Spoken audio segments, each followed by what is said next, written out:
上一堂课我们谈到当时的百姓们，他们就要求查理一世的儿子查理二世从法国回来，所以我们之前有谈到，这是一个非常非常糟糕的消息，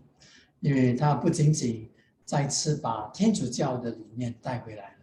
他甚至是一个相当不道德的王他有一个绰号叫做欢乐王 （Merry Monarch），欢乐王。不是因为他是一个很喜乐的人，而是他是一个提倡享受主义者。提倡享受主义者，在他的身边，至少有7位情妇，为他生了14个私生子，这就是他的私生活。所以，因此呢，弟兄姐妹们，我们可以想象，在查理二世的管理之下，教会只会世风日下。教会面对很多的迫害，很多很多的牧者会从教会里头脱离，因为这个国教再也不符合圣经，所以因此呢，很多的传道人就开始面对苦难。我们来认识一位传道人，一位耳熟能详的清教徒传道人，他是一个著名的作家。到了现今我们仍然在阅读他的书籍。他写了一本书，叫做《天路历程》（Pilgrim's Progress）。弟兄姐妹们，你们知道他是谁？约翰本人 （John Bunyan），1628年一直到1688年。约翰本人生长在一个非常非常贫穷的家庭，他的自己本身受的教育不高。弟兄姐妹，你知道吗？当他在1649年第一次结婚的时候，他什么都没有的。反而太太带了一些属灵书籍来，所以因着这些属灵书籍，让本人更加的清楚明白自己的救恩，让本人也认真的对待这个信仰，他也加入了一个独立的教会，不是国家举办的政府，而是一个独立的教会。在2年之后，这受教育不高的弟兄呢，就开始来传讲神的话语，非常的成功，很好的讲员。但是问题来了，在那个时代，如果你要讲道的话，你和我们需要执照 license。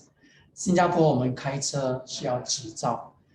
在那个时候你讲道，你要执照，没有执照的讲道是违法的，是犯法的。是因为这样，约翰本人这位传道人呢，就被囚禁了12年，1660年一直到1672年。所以有学者认为，就在这12年里头，约翰本人把他最著名的作品《这天路历程》（Pilgrim's Progress） 写下来了。当你去研读这本书的话，你发现它里头的神学是充满了这加尔文主义的味道，非常非常浓厚的神学，圣经的神学。而在这本书里头，让我们认识到一个基督徒这整个被呼召得救重生成圣的一个过程。约翰本人他原本不是一位传道人，他的行业是什么呢？他的行业他是修理家庭器具的人。在那个时候他们叫做他是 tinker。如果那个时候你家里有碗有碟有盘坏了，你就把这些器具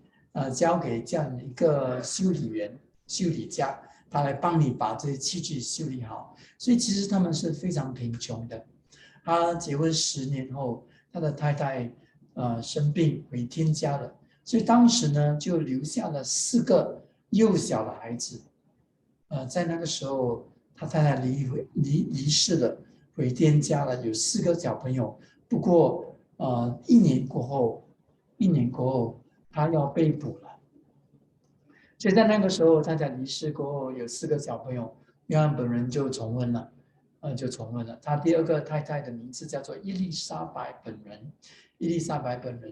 所以弟兄姐妹，可能我们可以停顿一下，我们可以想想，换是我们的话，你会嫁给这位穷传道吗？你嫁给他，就成为了4个孩子的后母，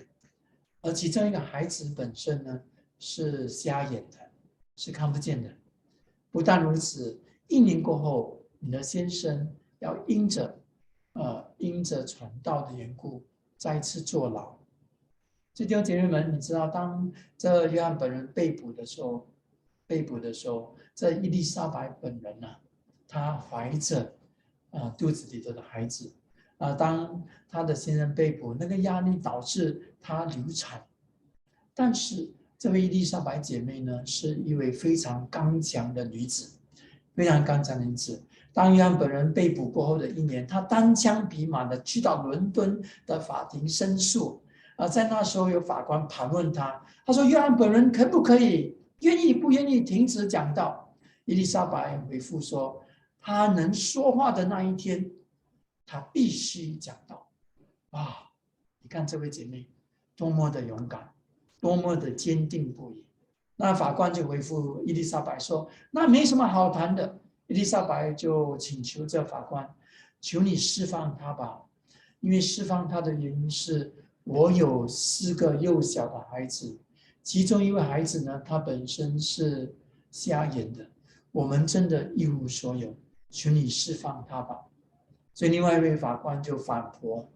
但是如果这约翰本人不愿意顺服的话，他讲的道是魔鬼的道，我们不能放开他。”伊丽莎白最后的回复是：“我的主啊，当我们公义的法官显现的时候，那时我们就知道约翰本人的道理不是魔鬼的道理。”亲爱的姐妹，你看，这是一个穷途潦倒的阶下囚，默默无名的蓝领工人，他竟然留下如此美好的见证，他和他的妻子成为我们后人的一个极大的鼓励。所以弟兄姐妹，我们可以想另外一道有趣的问题：如果这样的一个人，这样的一个背景，他写再好的书籍，你觉得有印刷商愿意帮助他出版他的书籍吗？其实是不可能的，除非有奇妙的事情发生了。确实有奇妙的事情发生了。这奇妙的事情也让我们来认识今天这堂课的第2位约翰，约翰奥文。约翰奥文在幕后当中，当时约翰本人那个时代呢，有一个非常著名、名扬四海、德高望重的一个神学家牧师，他名字叫做约翰奥文。他手上拿到这约翰本人的书籍的时候，他就推荐给这印刷商说：“这本是好书，应该去印刷出来。”所以因为如此呢，约翰本人的书籍印刷了、出版了。造就了这接下来400年的教会，感谢赞美主。接下来的20年，这约翰奥文呢，从1660年开始到1683年，他就带领那些独立的教会来不服从这国教的带领。他从伦敦的公理会那里成为他们的牧师他在那里他也非常佩服本人，所以因此在1678年的时候就推荐约翰本人的书籍去出版了。到了如今，我们仍然纪念约翰奥文因为他在学术界，他对这学术界的贡献非常大。他提倡这加尔文主义，特别在救赎论、在神的拣选论上他也相当的在这解经学上非常有恩赐，非常有恩赐，感谢主。接下来的这一堂课，我们要越过这个大西洋 Atlantic Ocean， 越过这个大西洋来认识这教会继续在美国的发展，而清教徒怎么样的在1620年过后，陆陆续续的到了美国，在那里开始新的信仰生活。